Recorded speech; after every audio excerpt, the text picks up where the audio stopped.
Welcome, my friends, and let me tell you a gripping tale of murder, betrayal, and the search for justice by a woman who served 10 years behind bars. Enjoy the story. Sarah Johnson stared at the dirty warehouse floor, her calloused hands aching from hours of lifting heavy boxes. Strands of greasy brown hair fell across her pale, gaunt face.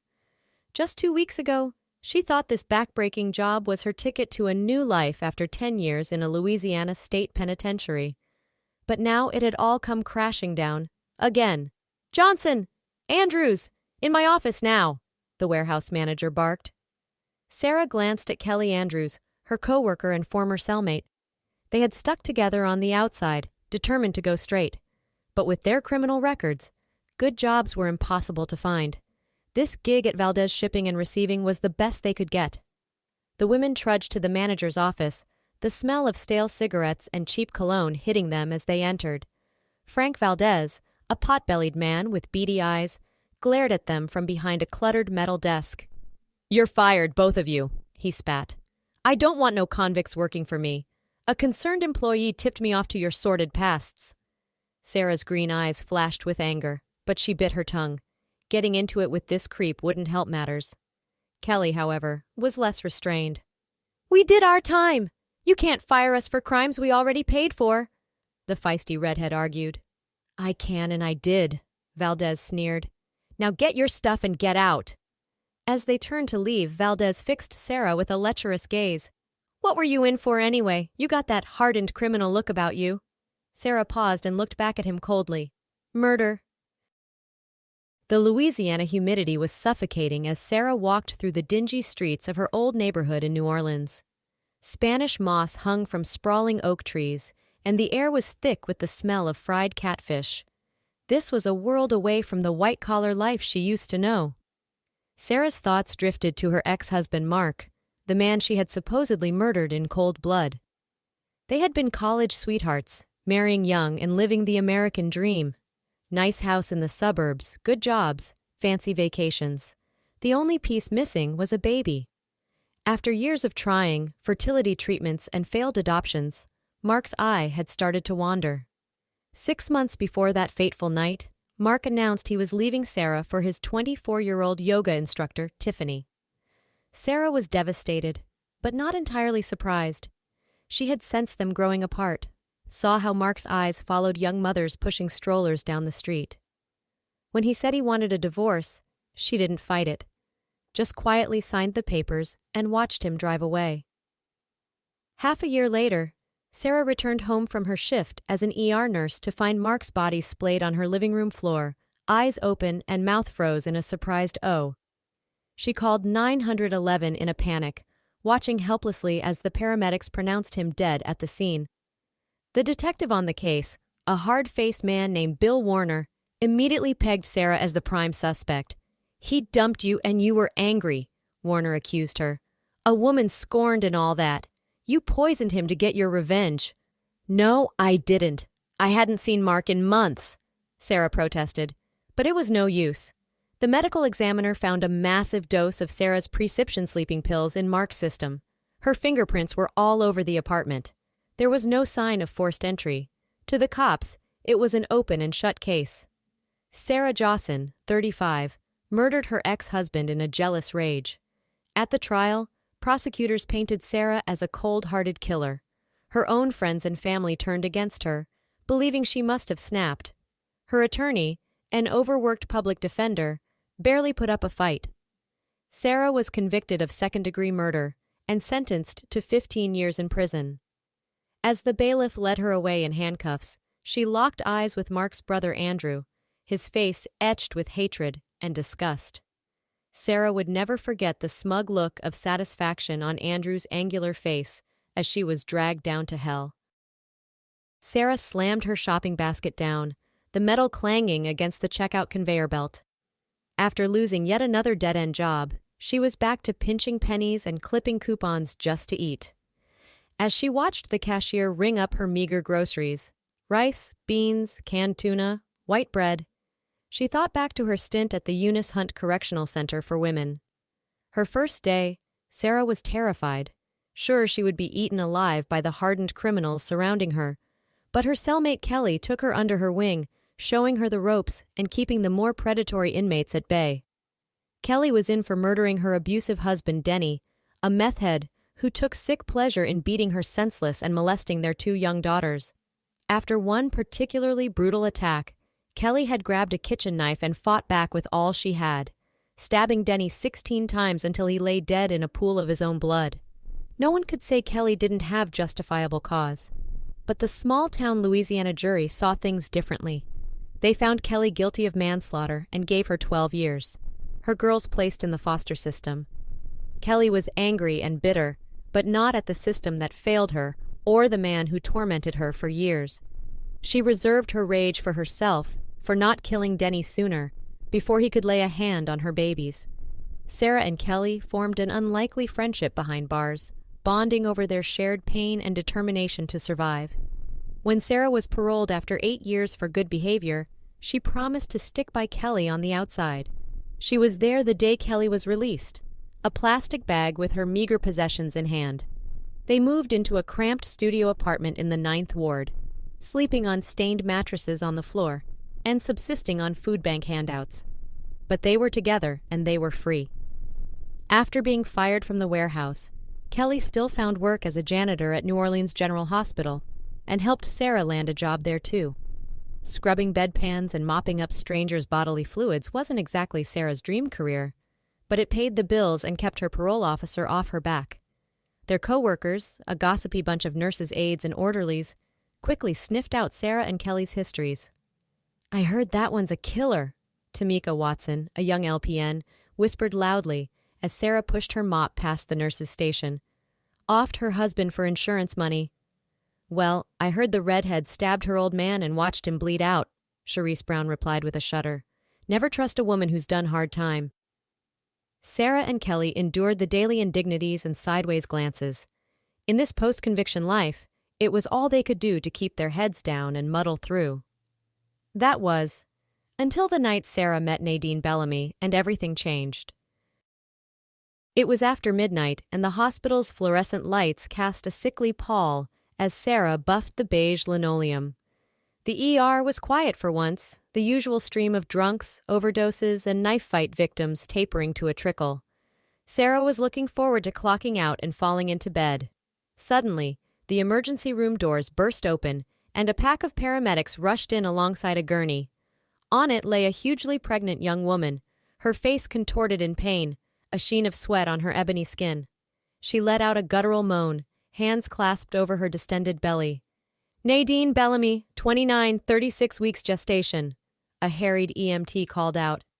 "Severe abdominal pain and vaginal bleeding. BP is 80/40ths and dropping. Baby is in distress." The ER sprang to life, doctors and nurses converging on Nadine and barking orders. Sarah watched anxiously as they raced the gurney to a trauma room. She knew all too well the fear and anguish of a pregnancy gone wrong.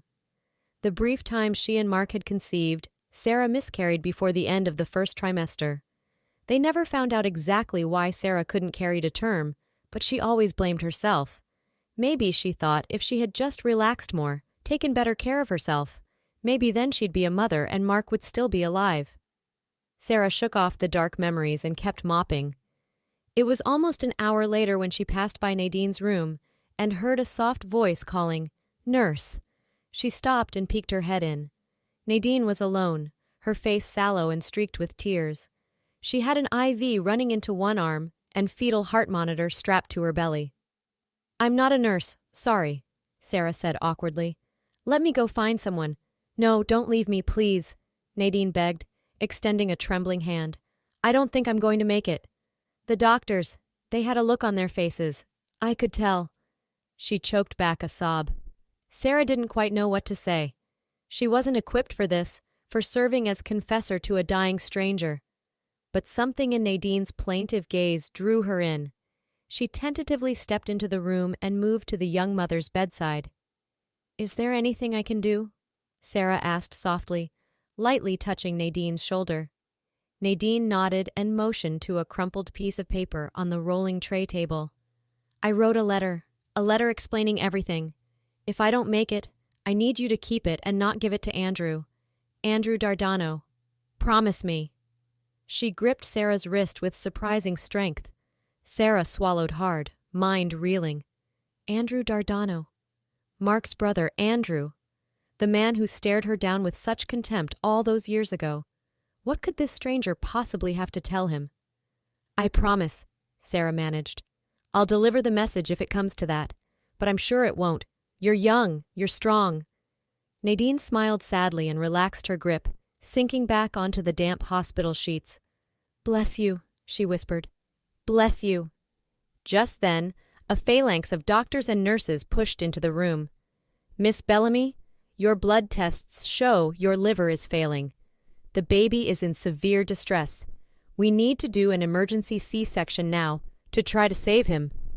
Sarah quickly excused herself as the medical team converged on Nadine. She retreated back to the service elevator, letter clutched in her shaking hand. Nadine's son Romeo was delivered by cesarean at 1:16 a.m., robust and pink and screaming. But by the time he took his first breath, his mother was already gone. Sarah stared at the crumpled letter on her dingy apartment floor, head spinning. According to Nadine's final confession, she hadn't just known Andrew Dardano. She had been sleeping with him and helping him murder his brother in a sick, twisted bid for Mark's money. Nadine claimed she stayed quiet for years, too terrified of Andrew to act. But as her due date approached, and she thought of the innocent life inside her, she knew she had to come clean before it was too late. She started documenting everything, writing down dates, places, and verbatim conversations. She even recorded a few of their fights on her phone and saved them on a flash drive. Now here it was, the truth literally in Sarah's hands after all these years. She could scarcely breathe as a tidal wave of emotions crashed over her. Rage at Andrew for stealing her life, relief that she had been vindicated, crushing grief over the husband she hadn't killed and the family they never got to have. As tears streamed silently down her hollow cheeks, Sarah heard keys jingle in the apartment door. Kelly. With trembling hands, Sarah shoved the letter back into its envelope. She would tell Kelly everything. But first, they needed proof. Sarah carefully replaced the letter, then locked it in the cheap safe under their sagging couch. She needed to be smart about this, to make sure the police would believe a two-time felon over a grieving brother and upstanding businessman. Andrew Dardano strode through the hospital corridors like he owned the place, his Ferragamo loafers clicking importantly on the dingy tile. When the hospital called to inform him Nadine had died, but his son survived, he knew he had to move quickly. The little bitch probably blabbed their secret to someone. If any evidence of their scheme got out, he'd be ruined. Everything he worked for, murdered for, would be lost. Andrew spotted a tired-looking resident in wrinkled scrubs and puffed out his chest. "You there. I'm Andrew Dardano, Nadine Bellamy's fiancé. I need to collect her things." The doctor blinked and shuffled some charts. "Ah, yes, my condolences, Mr. Dardano. If you'll just head to the nurses' station, they can help you with any personal effects." But Andrew was already barreling past, making a beeline for the bank of patient lockers near the trauma rooms. He had to find that damn letter and flash drive before anyone else did. Just as Andrew reached Nadine's locker, he heard an angry shout. "Hey, what are you doing?" He whirled around to see that convict Sarah and her little ginger crony in their janitor get-ups. Sarah was clutching a manila envelope, eyes blazing. "You lying murderous bastard," she spat. "It was you all along. You killed Mark and let me rot in jail for it." Andrew froze momentarily, then quickly composed himself. He straightened his silk tie and smiled thinly. "Sarah, unpleasant as always. Still spouting your paranoid delusions, I see. You're not well. Let's not make a scene, He took a menacing step toward her, expecting the women to cower. But Kelly moved protectively in front of Sarah. "You don't scare us, pretty boy," she growled. "We know everything. Nadine wrote it all down. How you and your junkie buddy roofied Mark with Sarah's pills. How you were fucking Nadine on the side and got her knocked up. It's over." Andrew felt rage course through him, but he maintained his cool facade. "You really expect anyone to believe the ravings of two pathetic junkies over me? I'm a respected businessman. I have the police chief on speed dial. No one will take your word over mine." "They don't have to," Sarah said coldly. "We've got you on tape. Nadine recorded everything and it's all in here. She waved a small flash drive. Andrew felt his veneer crack as panic rose in his throat. He lunged for Sarah, determined to snatch the drive, but Kelly intercepted him with a sharp elbow to the face. Andrew stumbled back, blood spurting from his nose. "You bitches!" he snarled, voice muffled through his cupped hands. I'll kill you both." "No, you won't," said a deep voice. Andrew spun to see two cops flanking a hospital security guard, guns drawn. "Andrew Dardano, you're under arrest for the murder of Mark Dardano," said the taller officer. "You have the right to remain silent." As the police cuffed Andrew and read him his rights, Sarah sagged against the wall, knees weak with relief. Kelly put a steadying arm around her and whispered, "We got him. It's over." Sarah watched through tear-filled eyes as Andrew was led away, still bleeding and screaming obscenities. She knew it was far from over. There would be trials, media circuses, painful rehashings of the past. But for the first time in a decade, the truth was finally out. She was free. 1 year later, Sarah Johnson stood on the sprawling veranda of the Dardano family mansion, bouncing a babbling Romeo on her hip as the warm Louisiana breeze rustled the stately live oaks. If you had told her a year ago, as she walked out of prison with nothing but the clothes on her back, that she'd be here, the lady of the manor, raising her one-time rival's child, she would have laughed in your face. But fate was funny that way. After Andrew Dardano was convicted of murdering his brother Mark, and Nadine's evidence came to light, Sarah found herself in the unexpected position of being the sole guardian of Mark's estate and his orphaned nephew. She petitioned the court to adopt Romeo, refusing to let an innocent child get lost in the system like her friend Kelly's daughters had. The media had a field day, painting Sarah as a crazed husband killer out to steal her victim's fortune. But when the truth about Andrew's deception was revealed, the story changed to one of a wrongfully imprisoned woman fighting for justice and family. Sarah decided to sell her story rights to a major network, netting a hefty sum and a series of primetime interviews to tell her side. She used the money to buy Kelly a cozy bungalow on the other side of New Orleans, far from the memories of Andrew's abuse and Mark's murder. Kelly fought hard and got her girls back from foster care, determined to rebuild the family she once lost. Sarah knew she could never repay her friend for her steadfast loyalty during their darkest days, but she was grateful beyond measure. As Sarah looked out over the manicured grounds of her new home, Romeo cooing contentedly in her arms, she reflected on the strange twist that had led her here. She thought of her own lost babies, the ones she and Mark had never been able to bring into the world, and felt a pang of wistful longing mixed with gratitude. She finally had the chance to be a mother, to shower a child with all the love and devotion stored up in her wounded heart for so long. Sarah knew the scars of the past decade would never fully fade. There would still be nightmares, still be days when the weight of her losses threatened to crush her. But as she gazed at Romeo's perfect cherub face, so like his uncle's, she made a silent vow to be the parent he deserved. Blood be damned. She would not let the sins of the father poison this innocent soul. "It's just you and me now, little man," Sarah whispered into Romeo's wispy curls. "We've been through the worst of the storm, and I promise from now on, I'll make sure we get nothing but clear skies." Sarah turned and carried her new son into the grand foyer of the house, ready to begin the next chapter of their lives. She had emerged from the darkness, battered but unbroken, and she was determined to walk in the light.